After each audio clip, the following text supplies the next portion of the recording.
नमस्कार साथियों, स्वागत है आप सभी का हमारे चैनल रिवर ज्ञान में। आज हम हमारे चैनल में आपको दिखाने के लिए प्रेगनेंसी का एक नया एपिसोड लेके आए हैं। अगर आपको पसंद आए तो हमारे चैनल को लाइक एंड सब्सक्राइब जरूर करें। जय हिंद। प्रेगनेंसी, यह शब्द को आप गौर करिए। शायद आपने कई बार इस शब्द को सुना होगा। आज के इस एपिसोड में कोशिश करेंगे कि इसके विशेष तथ्यों से आपको रूबरू किया जाए। प्रेगनेंसी का सामान्य अर्थ यह होता है कि मादा के गर्भाशय में भ्रूण के होने की गर्भावस्था कहते हैं। इसके बाद महिला शिशु को जन्म देती है। आमतौर पर यह अवस्था मां बनने वाली महिलाओं में 9 माह तक रहती है, जिसे गर्भवती महिला कहते हैं। कभी कभी संयोग से एकाधिकार गर्भावस्था भी अस्तित्व में आ जाती है, जिससे एक से अधिक जुड़वा संतान की उपस्थिति होती है। गर्भधारण की प्रक्रिया में पुरुष और स्त्री के संभोग के उपरांत पुरुष द्वारा स्त्री की योनि के माध्यम से गर्भाशय में शुक्राणुओं को डालना होता है। गर्भाशय में शुक्राणु स्त्री के अंडाणु को निषेचन करते हैं। निषेचन की प्रक्रिया के बाद भ्रूण की स्त्री के गर्भ में रहता है और अपने निश्चित समय पर बच्चे को जन्म देता है, जो कि आमतौर पर 40 हफ्ते माना जाता है। गर्भावस्था आमतौर पर 3 भागों में बांटा गया है। पहली तिमाही में गर्भधारण से लेकर 12 सप्ताह है। गर्भाधान, जब शुक्राणु अंडाणु निषेचित होते हैं। निषेचन अंडे फेलोनिया ट्यूब नीचे और गर्भाशय के अंदर, जहां यह भ्रूण और नाल का आकार लेती है। पहली तिमाही में गर्भपात का सबसे ज़्यादा खतरा माना जाता है।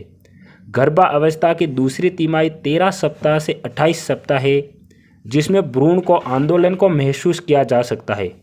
28 सप्ताह से अधिक समय के बच्चे को उच्च गुणवत्ता चिकित्सा देखभाल के जरिए 90% गर्भाशय के बाहर जीवित रखा जा सकता है। तीसरी माही 29 सप्ताह से 40 सप्ताह तक का समय होता है। अब ये बात हुई गर्भधारण करने की, लेकिन किसी स्त्री ने गर्भधारण किया है या नहीं, इसका पता हमें कैसे चलता है? तो चलिए इसके लक्षणों के बारे में जानते हैं। एक स्वस्थ महिला को प्रत्येक माह मासिक स्त्राव या महामारी होती है। गर्भ ठहरने के बाद मासिक स्त्राव होना बंद हो जाता है।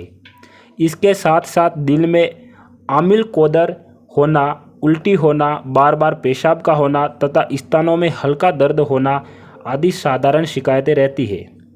इन शिकायतों को लेकर महिलाएं स्त्री रोग विशेषज्ञ के पास जाती है। डॉक्टर महिलाओं के पेट और योनि की जांच करता है और बच्चेदानी की ऊंचाई को देखती है। गर्भाधारण करने के बाद बच्चेदानी का बाहरी भाग मुलायम होता है।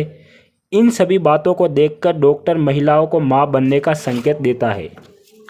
गर्भवती महिलाओं के रक्त और मूत्र में HCG होता है, जो कोरियोन से बनता है। ये कोरियोन ओवल बनाती है। ओवल का एक भाग बच्चेदानी की दीवार से तथा दूसरा नाभि से जुड़ा होता है।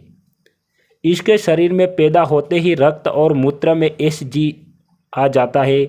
इस कारण महिलाओं को अगले महीने के बाद से महामारी होना रुक जाता है। HCG की जांच रक्त या मूत्र से की जाती है। साधारण तथा डॉक्टर मूत्र की जांच ही कर लेते हैं। जांच महामारी आने की तारीख के 2 सप्ताह बाद करनी चाहिए, ताकि जांच का सही परिणाम मिल सके।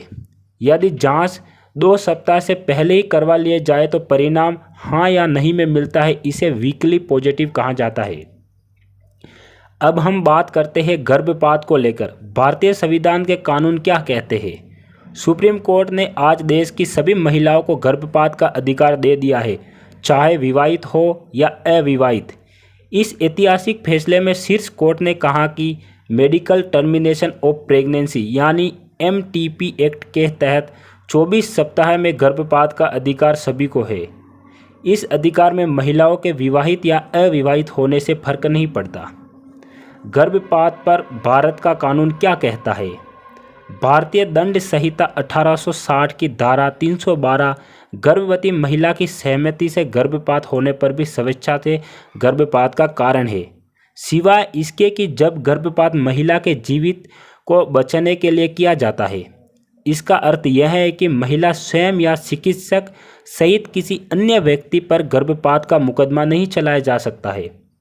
2021 में संसद ने कानून में संशोधन किया। 20 सप्ताह तक के गर्भधारण के लिए डॉक्टर की राय के तहत समाप्ति की अनुमति दी। 20 से 24 सप्ताह के बीच गर्भधारण के लिए संशोधित कानून में 2 डॉक्टरों की राय की आवश्यकता होती है। भारत में 2015 में 1.5 करोड़ गर्भपात हुए।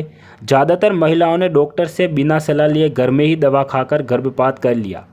लेसेंट ग्लोबल हेल्थ में प्रकाशित रिपोर्ट में यह दावा किया गया कि शोधकर्ताओं के मुताबिक देश में 2015 में कुल 4.81 करोड़ गर्भ धारण किए, जिसमें आधे गर्भ अनचाहे थे।